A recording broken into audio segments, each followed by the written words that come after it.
प्रिय छात्रों, आज हम इस विषय पर विचार करेंगे कि किसी देश के विकास के मार्ग में कौन कौन सी बाधाएं आती हैं।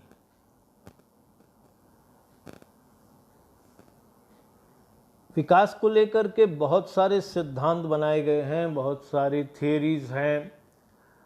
उनको पढ़ने से हमें इस बात की जानकारी होती है कि किसी देश में आर्थिक विकास किन कारणों से होता है और किन कारणों से रुकता है। पिछले अध्याय में हमने आपको इस बारे में बताया था कि विकास के निर्धारक तत्व क्या क्या हैं।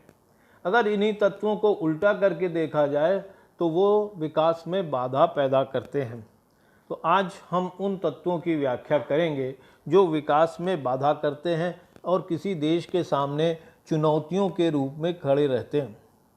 तो पहले तो सबसे बड़ी बात हमको ये है कि हम ये जानें कि इस दुनिया में किन किन देशों को हम लोग विकसित मानते हैं और उन्हीं के आधार पर हम कहते हैं कि कौन से देश विकसित हैं। इसलिए ज़रूरी है कि हम कॉन्सेप्ट ऑफ डेवलप्ड कंट्री को जानें। पहले माना जाता था कि हाई पर कैपिटा जीडीपी, प्रति व्यक्ति अगर देश में उत्पादन ज़्यादा है तो उस देश को हम विकसित मान लेते थे। लेकिन धीरे धीरे इसमें शंका होने लगी और फिर इसके आयाम बदलने लगे। अगर हम पर कैपिटा इनकम की बात करें तो इसके अलग अलग आधार हैं। कोई कहता है $12,000, कोई कहता है $15,000, कोई कहता है कि $25,000। अगर किसी देश में प्रति व्यक्ति आय $25,000 सालाना से अधिक है तो उसे हम विकसित मान लेते हैं। यूनाइटेड स्टेट्स ऑफ अमेरिका में इस समय करीब $65,000 प्रति व्यक्ति की आय है, तो वो विकसित देश है। उसके और भी कारण है, केवल आय नहीं। हमारे यहाँ विकसित देशों में निर्विवाद रूप से अमेरिका, कनाडा, वेस्टर्न यूरोप के बहुत सारे देश, United kingdom, France, Japan, Singapore आदि को हम लोग डेवलप्ड कंट्री मानते हैं। लेकिन आय ही केवल आधार नहीं है। एक छोटा सा देश है कतार, जिसकी प्रति व्यक्ति आय अमेरिका से ज़्यादा है, लेकिन हम उसको विकसित देश की श्रेणी में नहीं रखते हैं। भारत, नेपाल, पाकिस्तान, चाइना, ये सब विकसित होती हुई अर्थव्यवस्थाएं हैं, लेकिन ये भी अभी पूर्ण रूप से विकसित देश नहीं माने जाते हैं।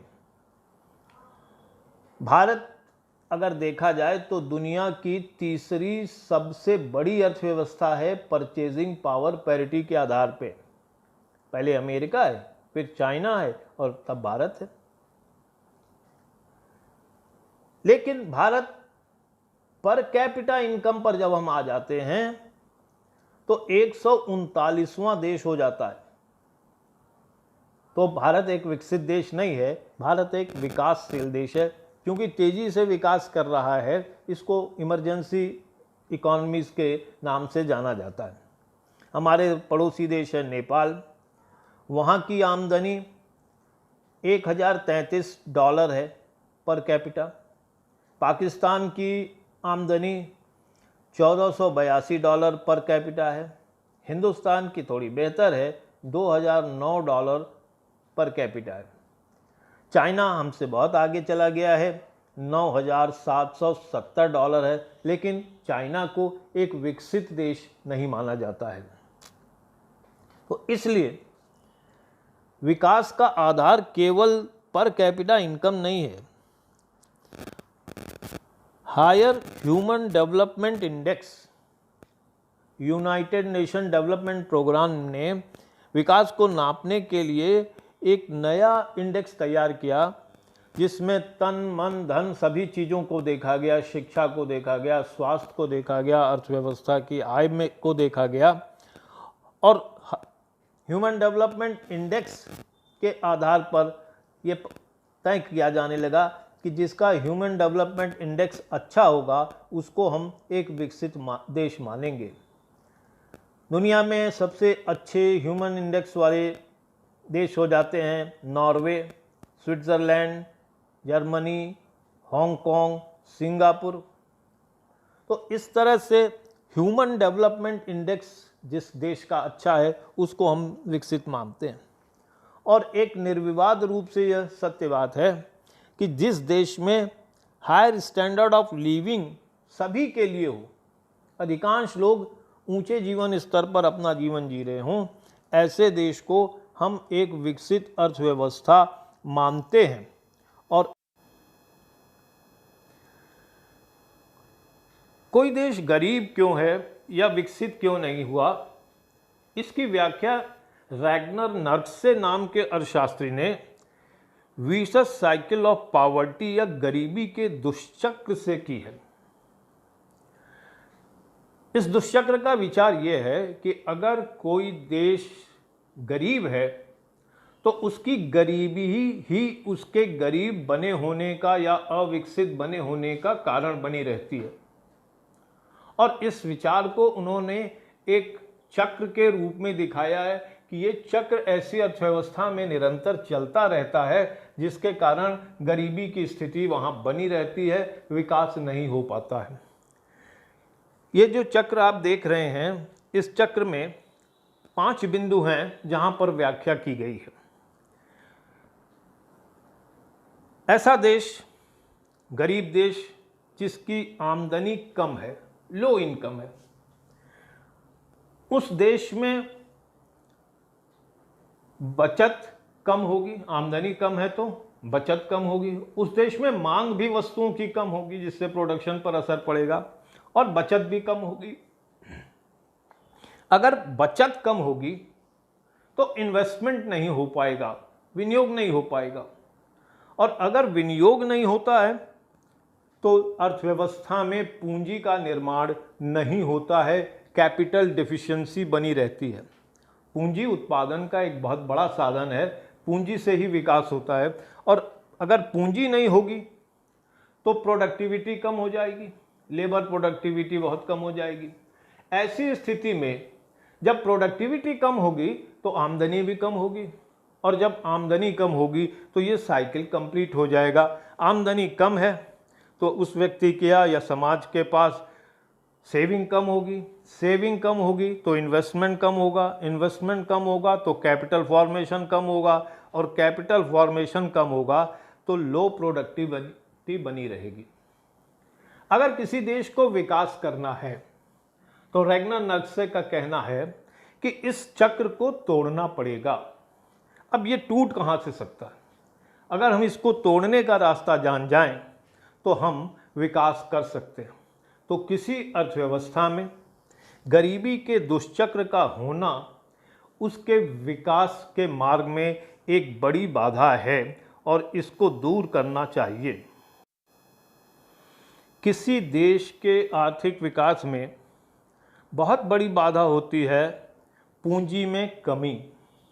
पूंजी 2 प्रकार की होती है। एक तो मानवीय पूंजी, मनुष्य और मनुष्य का ज्ञान और उसकी स्किल, उसके पास जो उपलब्ध टेक्नोलॉजी है, ये मानवीय पूंजी। और एक फिजिकल कैपिटल है जो कल कारखाने सब आप देखते रहते हैं। कैपिटल किसे कहते हैं? कैपिटल कहते हैं man made means of production, मनुष्य द्वारा निर्मित उत्पादन का साधन, उसको हम पूंजी कहते हैं। तो किसी देश में अगर पूंजी की कमी है तो उस देश का विकास नहीं हो सकता, क्योंकि ये माना जा सकता है कि development is function of capital stock. जितनी पूंजी होगी देश के विकास की संभावनाएं उतनी अधिक है। अगर पूंजी की कमी है, चाहे मानवीय पूंजी हो चाहे फिजिकल कैपिटल हो, कमी अगर है तो विकास में बाधा पैदा होगी। और किसी देश का capital stock depends upon entrepreneur, साहसियों पर निर्भर है, इन्वेस्टमेंट विनियोग पर निर्भर है, एंड सेविंग्स बचतों पर निर्भर है। अगर किसी देश में बचत नहीं है या बचत को जमा करके विनियोग में बदलने वाले साधन और संस्थाएं और आदमी नहीं हैं तो उस देश का विकास नहीं हो सकता। गांव में बचतें पड़ी हुई हैं, बैंक नहीं है, बैंक नहीं है तो वो बचतें बम्बई जैसे बड़े शहरों में पहुंच नहीं रही हैं जहां से इन्वेस्टमेंट करती हैं बड़ी बड़ी कंपनियां। तो अगर किसी देश में सेविंग्स हैं भी और उनको मोबिलाइज करने को, चैनलाइज करने को इंफ्रास्ट्रक्चर नहीं है, तो उस देश का विकास मुश्किल हो जाता है।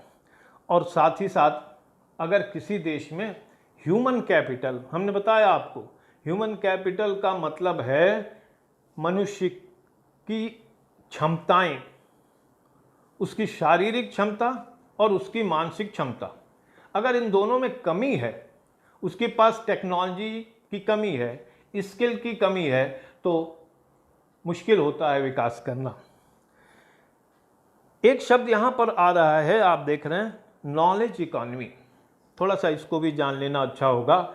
ज्ञान अर्थव्यवस्था, और एकदम बिल्कुल सरल भाषा में इसको अगर हम आपको बताएं तो कोई भी अर्थव्यवस्था ज्ञान अर्थव्यवस्था तब कहलाएगी जब उसकी राष्ट्रीय आय का या उसकी राष्ट्रीय आय ज्ञान के ऊपर, ज्ञान के व्यापार पर ज़्यादा निर्भर करती हो।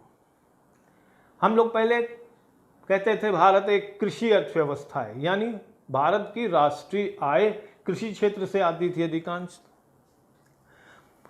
जापान को हम एक औद्योगिक अर्थव्यवस्था मानते थे क्योंकि जापान की अधिकांश आय उसके उद्योगों से आती थी।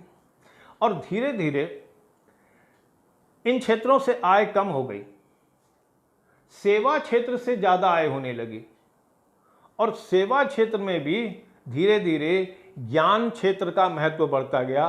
तो ऐसी अर्थव्यवस्था जो ज्ञान पर आधारित है, जहां ज्ञान का व्यापार बड़ी आय पैदा करता है, उसको हम नॉलेज इकॉनमी कहते हैं। तो आज की दुनिया में ज्ञान ही सबसे ज़्यादा आय पैदा करने वाला क्षेत्र है। एक साधारण किसान दिन भर काम करके 200-400 रुपये कमाता है, लेकिन एक आईटी इंडस्ट्री में काम करने वाला अच्छा आदमी एक दिन में लाख रुपए कमाता है। तो इस तरह से ज्ञान के कारण आमदनी बढ़ती है। अगर किसी देश में ज्ञान, नॉलेज का स्टॉक कम है, नॉलेज का प्रयोग करने वाले लोग कम हैं, तो उस देश के लिए भी विकास एक समस्या होगा, एक चुनौती होगी। अर्थव्यवस्था को हम लोग 3 भागों में बांटते हैं। प्राइमरी सेक्टर, जिसका मतलब होता है कृषि और लैंड पर आधारित, भूमि पर आधारित जो उद्यम हैं, प्राइमरी, जैसे कृषि का कार्य, पशुपालन का कार्य, जंगल से उत्पादों को प्राप्त करना आदि, मछली पकड़ना, मत्स्य उत्पादन, ये सारी चीज़ें प्राइमरी सेक्टर आते हैं। तो एक अर्थव्यवस्था जो इन सब चीज़ों पर निर्भर होती है, कोई भी अर्थव्यवस्था जब अपना विकास शुरू करती है तो इन मूलभूत चीज़ों पर निर्भर होती है। तो अगर कोई अर्थव्यवस्था आज भी प्राइमरी सेक्टर पर या कृषि क्षेत्र पर निर्भर करती है, तो उसके लिए विकास अभी बहुत दूर है, और उसकी जो निर्भरता प्राइमरी सेक्टर पर है उसके कारण उसका विकास कम होता है। क्यों? क्योंकि इसमें लेबर इंटेंसिव सेक्टर है। ये लेबर इंटेंसिव सेक्टर का मतलब यहाँ उत्पादन के बहुत सारे साधनों में से सबसे ज़्यादा प्रयोग श्रम का होता है। ऑर्गेनाइजेशन पुरानी तरह का है, कैपिटल की कमी है, और इसलिए इस देश में जो प्रोडक्टिविटी है, आदमी द्वारा किया जाने वाला उत्पादन, वो थोड़ा है, लो प्रोडक्टिविटी है, और लो प्रोडक्टिविटी आमदनी को कम कर देती है। कृषि में अगर प्रिमिटिव तरीके से, पुराने तरीके से कृषि की जाती है तो मार्केटेबल सरप्लस, यानी जिससे पैसा प्राप्त किया जाता है, वह राशि कम होती है, प्रॉफिट कम हो जाता है। और बड़ी बात तो ये है कि एग्रीकल्चर क्लाइमेट पर निर्भर होता है। अगर मानसून अच्छा हुआ तो फसल अच्छी हो गई, लेकिन सूखा पड़ गया तो देश का उत्पादन कम हो गया, अगर बाढ़ आ गई तो देश का उत्पादन कम हो गया।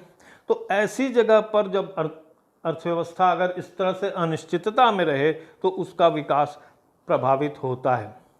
और अगर हम ठीक ठाक उत्पादन भी कर लें, किंतु इसको बाजार में ले जाएं, तो औद्योगिक वस्तुओं की अपेक्षा कृषि की वस्तुओं को ज़्यादा फायदा नहीं होता। उनका टर्म्स ऑफ ट्रेड, व्यापार की शर्तें औद्योगिक वस्तुओं के पक्ष में होती है, कृषि वस्तुओं के नहीं। अगर हम इसका अंतर्राष्ट्रीय व्यापार करें तब भी इसी तरह की समस्या होती है। जो देश औद्योगिक वस्तुओं का निर्यात करते हैं वो ज़्यादा फायदे में रहते हैं अपेक्षा के जो कृषि वस्तुओं का निर्यात करते हैं। तो अगर कोई अर्थव्यवस्था प्राइमरी सेक्टर पर अभी डिपेंडेंट है तो निश्चित रूप से उसको बढ़ने में कठिनाइयों का सामना करना पड़ता है। अगर वो इंडस्ट्रियल इकॉनमी है या वो नॉलेज इकॉनमी में कन्वर्ट हो गई है तो विकास आसान हो जाता है और रिजल्ट, फायदे अच्छे दिखाई पड़ते हैं।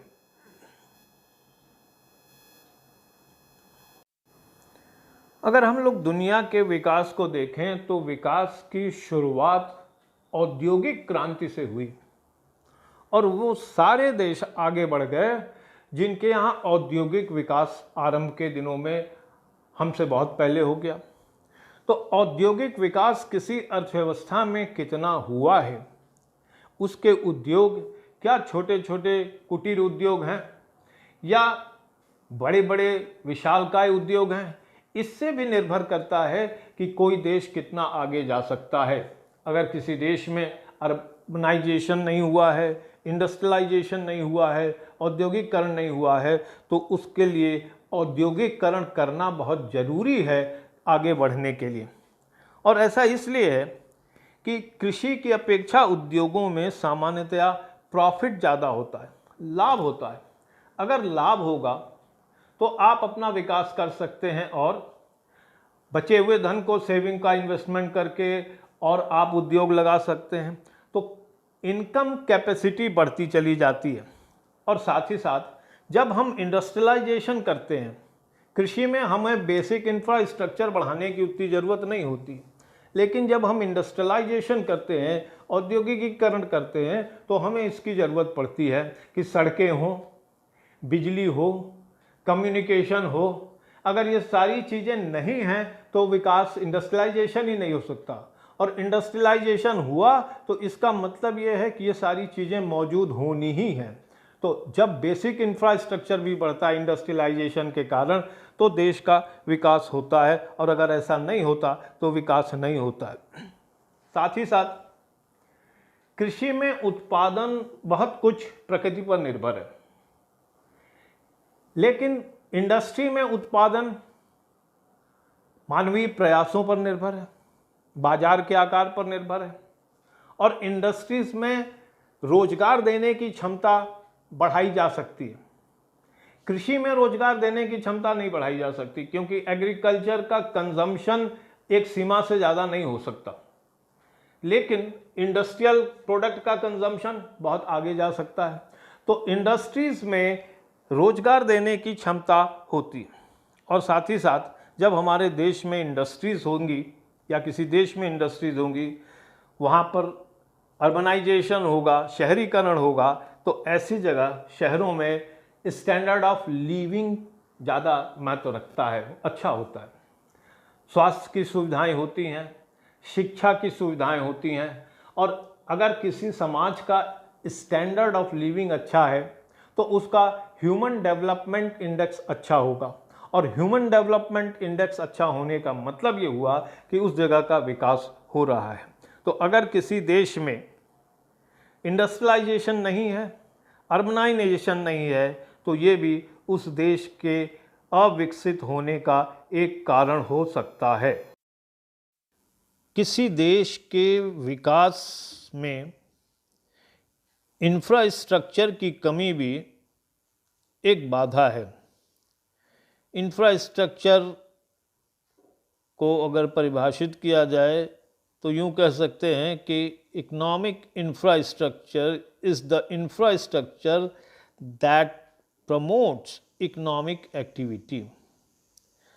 अधिसंरचना का मतलब होता है कि वो चीज़ें, वो सेवाएं जो उस इलाके में मौजूद होती हैं और उत्पादन करने में, विक्रय करने में सहायता करती हैं। जैसे roads, highways, railroads, airports, seaports, electricity, communication, telecommunication, water supply, sanitation इत्यादि। जिस क्षेत्र में ये सुविधाएं उपलब्ध होती हैं वहाँ उद्योगों का विकास होता है, शहर का विकास होता है, वहाँ जनसंख्या तेज़ी से बढ़ती है और वो जनसंख्या ज़्यादा उत्पादक होती है। इंफ्रास्ट्रक्चर के होने की स्थिति में लागत में कमी आती है और दोनों तरह की लागतों में कमी आती है। एक तो मौद्रिक लागत में कमी आती है और दूसरा जो समय की लागत है उसमें कमी आती है। जब किसी क्षेत्र में, उदाहरण के लिए समझने के लिए ये समझें, गांव में बिजली नहीं होती, पानी नहीं होता, सड़कें नहीं होती, रेल से कनेक्शन नहीं होता, तो उत्पादन लागत बहुत ज़्यादा हो जाती है। लेकिन अगर आप बड़े शहर की बात करें, दिल्ली, कलकत्ता, बम्बई, सूरत आदि की बात करें, तो वहाँ ये सारी सुविधाएं होती हैं और इसलिए लोग वहाँ जाकर के बसते हैं, शहरीकरण होता है और ऐसे लोगों की उत्पादकता ज़्यादा होती है क्योंकि किसी भी कारखाने को ये सारी सुविधाएं मुफ्त में मिल जाती हैं। ग्रामीण क्षेत्र में होती नहीं और वहाँ पर उपलब्ध होती हैं, उसकी लागत, उत्पादन की लागत कम हो जाती है। और साथ ही साथ सामान एक जगह से दूसरी जगह पहुँचाने में, सामान को बेचने में, इन सब चीज़ों में लागत, समय की लागत कम हो जाती है। और समय की लागत भी एक तरह की मौद्रिक ही लागत है। अगर आपका सामान कहीं बिना बिका हुआ पड़ा है तो वो आपके ऊपर एक भार होता है। तो ऐसी जगह जहाँ इंफ्रास्ट्रक्चर अच्छा होता है, इकोनॉमिक इंफ्रास्ट्रक्चर अच्छा होता है, प्रगति होती है, और जिस जगह इसका अभाव होता है वहाँ पर प्रगति नहीं होती। एक और बड़ी बात है, जहाँ इंफ्रास्ट्रक्चर होता है वहाँ मार्केट बड़ा हो जाता है, बड़ा क्षेत्र बन जाता है, एक्सपेंशन हो जाता है मार्केट का, डिमांड ज़्यादा हो जाती है, सप्लाई ज़्यादा होती है। ऐसी स्थिति में आर्थिक गतिविधियाँ ज़्यादा होती हैं और विकास होता है। तो किसी भी देश के विकास को बाधित करने में एक बहुत बड़ा महत्वपूर्ण तत्व है, वो है इकोनॉमिक इंफ्रास्ट्रक्चर का न होना।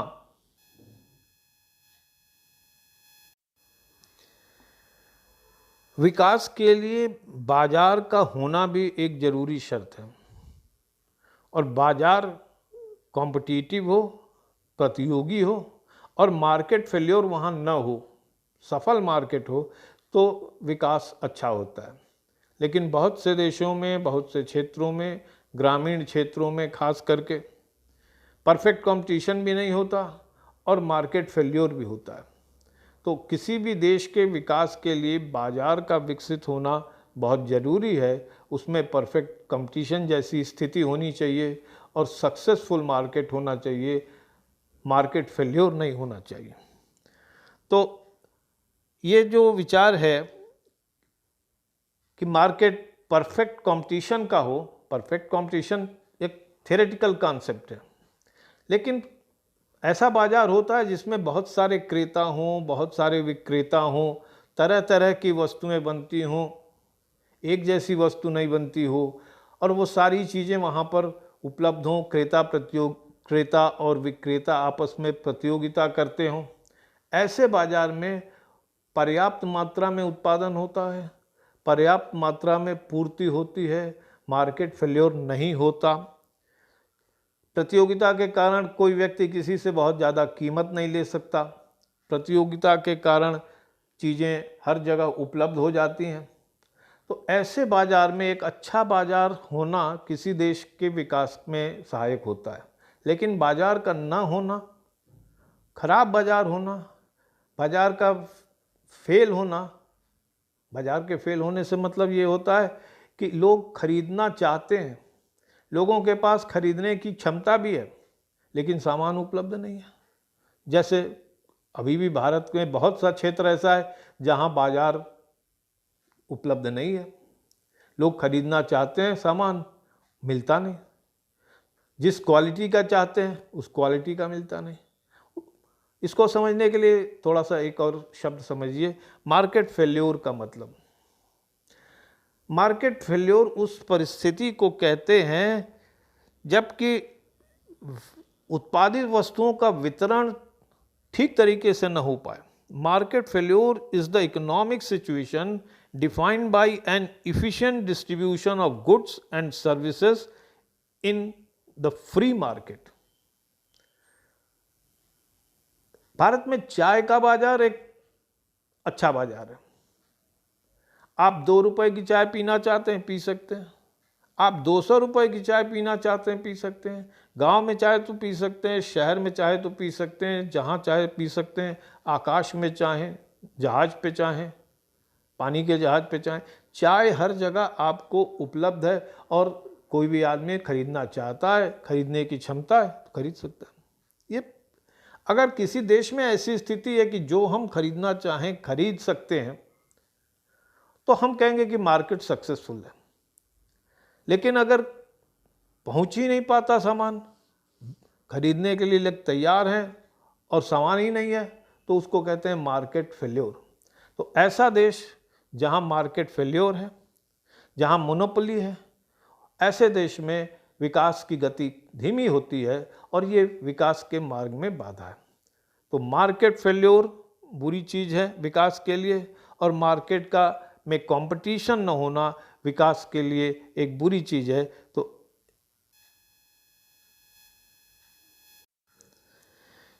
किसी गरीब देश में जनसंख्या का ज़्यादा होना भी उसके विकास में एक बहुत बड़ा बाधक तत्व है। ऐसे देश में जहाँ गरीबी होती है, रोजगार कम होता है, आय कम होती है, ऐसे देश में अगर जनसंख्या ज़्यादा हो, कमाने वाले कम हों और खाने वाले ज़्यादा हों, तो डिपेंडेंट पॉपुलेशन ज़्यादा होती है। ऐसी परिस्थिति में देश में जो कुछ बचाया जा सकता था परिवार द्वारा और विकास में लगाया जा सकता था, वो संभव नहीं होता। जो कैपिटल फॉर्मेशन किया जा सकता था वो नहीं होता। जो इन्वेस्टमेंट किया जा सकता था वो नहीं हो सकता। ये सारा उपभोग में चला जाता है। तो अगर बड़े लेवल पे देखें, किसी देश में इतनी बड़ी पॉपुलेशन है, आमदनी कम है, खर्चा ज़्यादा है, बचत बहुत कम है, और बचत कम होने के कारण कैपिटल फॉर्मेशन या पूंजी का निर्माण कम होता है, कल कारखाने आदि कम लगते हैं, तो वहाँ विकास संभव नहीं हो पाता। एक और दूसरी बात, ऐसे देश में जहाँ जनसंख्या ज़्यादा होती है, जनसंख्या का भार एनवायरनमेंट पे पड़ता है। जंगल काटे जाते हैं, प्रकृति को नष्ट किया जाता है, प्रकृति का दोहन किया जाता है। अल्पकाल में तो इसका असर नहीं दिखाई पड़ता, लेकिन दीर्घकाल में इसका असर दिखाई पड़ता है। और जो सस्टेनेबल डेवलपमेंट का कॉन्सेप्ट है कि हम अपनी अगली पीढ़ी के लिए ऐसी परिस्थितियां छोड़ जाएं जिससे कि विकास जारी रह सके। जब हम प्राकृतिक संसाधनों का दोहन कर लेते हैं तो ऐसा परिस्थितियां हम नहीं छोड़ सकते कि अगली पीढ़ी को संसाधनों की कमी ना हो। तो जिस देश में पॉपुलेशन प्रेशर ज़्यादा होता है, इस समय का, वर्तमान समय का विकास भी प्रभावित हो जाता है और भविष्य में होने वाला विकास भी प्रभावित हो जाता है। कोई क्षेत्र कहाँ पर स्थित है इसका भी असर पड़ता है। अगर कोई क्षेत्र पहाड़ पर स्थित है, वहाँ विकास कम हो जाएगा। अगर कोई क्षेत्र समुद्र के किनारे है और पोर्ट हैं, बंदरगाह हैं, वहाँ विकास अच्छा होगा। मैदानी क्षेत्रों में विकास अच्छा होगा। कोई क्षेत्र ऐसी जगह है जहाँ पर बर्फ जमी हुई है, कोई क्षेत्र ऐसी जगह है जहाँ रेगिस्तान है। तो ये जो प्राकृतिक स्थिति होती है किसी जगह की, वह भी उसके विकास में एक महत्वपूर्ण भूमिका अदा करती है। और अगर वह अच्छी नहीं है तो वहाँ पर विकास धीमा हो जाएगा, उसको बदला नहीं जा सकता। उसी तरह से किसी देश में पर्याप्त भूमि चाहिए विकास के लिए, पानी चाहिए, खनिज संसाधन चाहिए। अगर इनकी कमी है तो भी विकास प्रभावित होता है, तो इनकी कमी के कारण भी विकास प्रभावित हो जाता है। बहुत ज़्यादा इन्फ्लेशन का होना भी किसी देश के विकास के ऊपर बुरा असर डालता है। माना यह जाता है कि 4 से 5% की इन्फ्लेशन हो तो कोई बहुत दिक्कत नहीं होती है, वो विकास को सहायता देता है। और विकास रुक रुक करके होने वाली इन्फ्लेशन से और लगातार होने वाली इन्फ्लेशन से अलग अलग तरीक़ों से प्रभावित होता है। विकास के लिए माना जाता है कि जो इन्फ्लेशन रुक रुक कर होती है, यानी 6 महीने तक कीमतें बढ़ी और फिर रुक गई, और फिर 6 महीने तक कीमतें नहीं बढ़ी, उसके बाद फिर बढ़ने लगी, तो इस तरह की परिस्थिति में विकास को लाभ होता है। लेकिन अगर हाइपर इन्फ्लेशन हो, अति स्फीति हो, तो वो बुरा हो जाता है। अति स्फीति ऐसी स्थिति होती है जिसमें कि हजारों प्रतिशत नहीं, लाखों प्रतिशत कीमतें बढ़ जाती हैं। एक साल के अंदर कीमतें लाखों प्रतिशत बढ़ जाती हैं। इससे सेविंग्स के ऊपर बुरा असर पड़ता है। हर आदमी की सेविंग्स की वैल्यू 0 हो जाती है या लगभग नगण्य हो जाती है, और फिर इन्वेस्टमेंट के ऊपर बुरा असर पड़ता है। अगर सेविंग्स खत्म हो गई हैं तो कैपिटल फॉर्मेशन पर बुरा असर पड़ता है। तो हाइपर इन्फ्लेशन अगर किसी कंट्री में होता है, और कई देशों ने इसको देखा है, तो वहाँ पर उसका विकास रुक जाता है। कीमतें अगर बढ़ती हैं, आपकी वस्तुएं महंगी हो जाती हैं, आपकी वस्तु कोई विदेशी आदमी, विदेशी सरकार, विदेशी देश खरीदना नहीं चाहता, क्योंकि हिंदुस्तान से सामान महंगा आ रहा है, भाई रहने दो, चाइना से सस्ता आता है, वहाँ से ले लो। तो जिस देश में कीमतें बढ़ती हैं वहाँ से एक्सपोर्ट के ऊपर बुरा असर पड़ता है और इंपोर्ट बढ़ जाता है। हम दूसरे देशों से सस्ता सामान मंगाने लगते हैं। भारत में चीन सामान खूब बिकता है, चीनी सामान। क्यों? क्योंकि चीन में सस्ता बनता है, सस्ता मिलता है। हम अपनी ज़रूरत का अधिकांश सामान चीन से मंगा लेते हैं। ऐसे में हमारे देश की इंडस्ट्रीज़ का विकास रुक जाता है। तो जब इन्फ्लेशन होता है, कीमतें बढ़ती हैं, तो उसका किसी देश के ऊपर बुरा असर पड़ता है। और इतना ही नहीं, अर्थशास्त्र में और भी विचार करने लायक वस्तुएं हैं, जैसे कि टर्म्स ऑफ ट्रेड, व्यापार की शर्तें, वो आपके पक्ष में नहीं रह जाती। आप अब पहले की अपेक्षा ज़्यादा सामान दे करके थोड़ा सा सामान खरीद पाते हैं। और दूसरा ये होता है, बैलेंस ऑफ पेमेंट खराब हो जाता है, वो भी अनफेवरेबल हो जाता है। तो इस तरह से इन्फ्लेशन से हमको हमारी अर्थव्यवस्था के विकास पर बुरा असर पड़ता है। और एक और बड़ी बुरी बात होती है, वो है आर्थिक असमानताओं की वृद्धि। आर्थिक असमानताएं बढ़ने लगती हैं। गरीब आदमी और गरीब हो जाता है, अमीर आदमी और अमीर हो जाता है। और ये बढ़ती हुई इनइक्वालिटी जो हमारे डेवलपमेंट के पैमाने हैं उनमें खरी नहीं उतरती। अगर किसी देश में आर्थिक असमानता बहुत ज़्यादा है, कुछ ही लोगों के पास सारा धन है और अधिकांश लोग गरीब हैं, तो उसको भी हम एक डेवलप्ड कंट्री नहीं कह सकते। तो इन्फ्लेशन आर्थिक असमानता पैदा करता है और विकास में बाधा होती है। इससे वणिकवादी विचारकों का ये मानना था कि कोई भी देश अमीर इसी बात से होता है, उसका विकास इसी बात से होता है कि वो कितना निर्यात करता है, कितना अधिक विदेशी व्यापार करता है। जितना अधिक विदेशी व्यापार करेगा, बाहर से देश में धन ले आएगा और उससे देश का विकास होगा। और ये बात सही भी लगती है। एडम स्मिथ ने जब अपनी किताब लिखी तो विकास की चर्चा करते हुए उसने इस बात पर जोर दिया कि जिस देश में डिवीजन ऑफ लेबर यानी श्रम का विभाजन ज़्यादा होता है, उस देश में अमीरी बढ़ती है।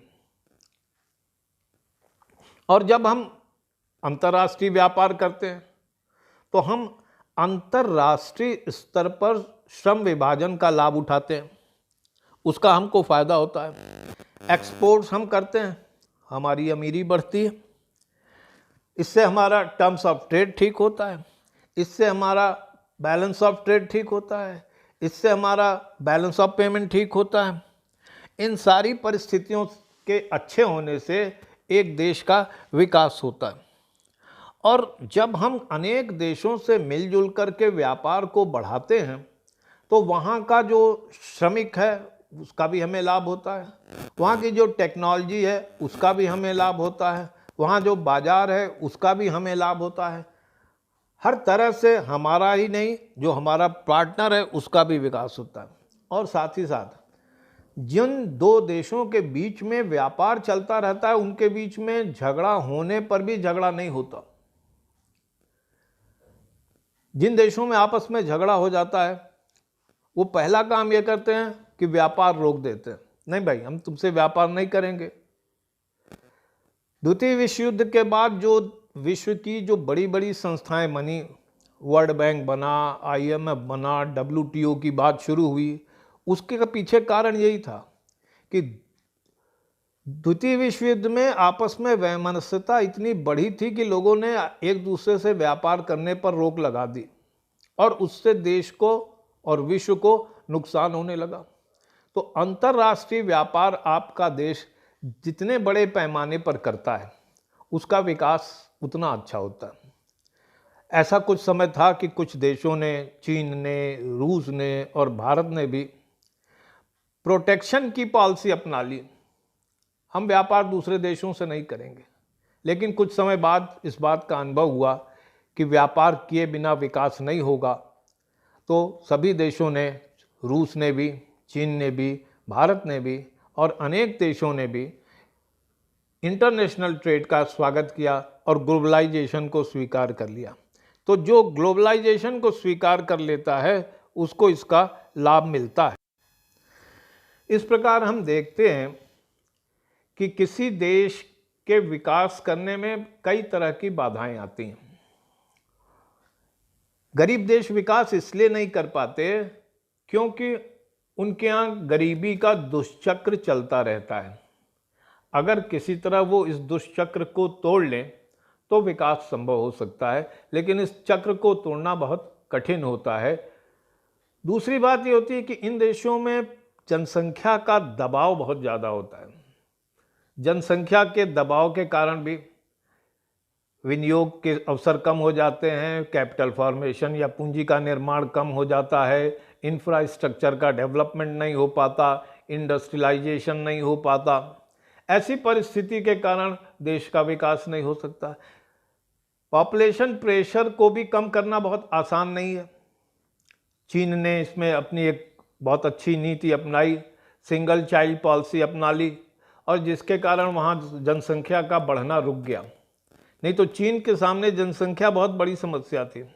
आज भी अगर हम देखें तो भारत में जनसंख्या बहुत तेज़ी से बढ़ती जा रही है और जल्दी ही ये विश्व में प्रथम स्थान हो जाएगा जनसंख्या में, चीन को छोड़ देगा पीछे। तो जनसंख्या को का दबाव जो है वो विकास को कम करता ही है, इन्वायरमेंट को भी खराब कर देता है। इसलिए जनसंख्या पर नियंत्रण पाना भी विकास के लिए जरूरी है। इंफ्रास्ट्रक्चर बढ़ाना जरूरी है और अंतर्राष्ट्रीय संबंधों को ठीक करना जरूरी है और विकास के लिए व्यापार को बढ़ाना जरूरी है। अनेक इस तरह के सुधार करके, इन समस्याओं को दूर करके कोई अपने देश का विकास कर सकता है।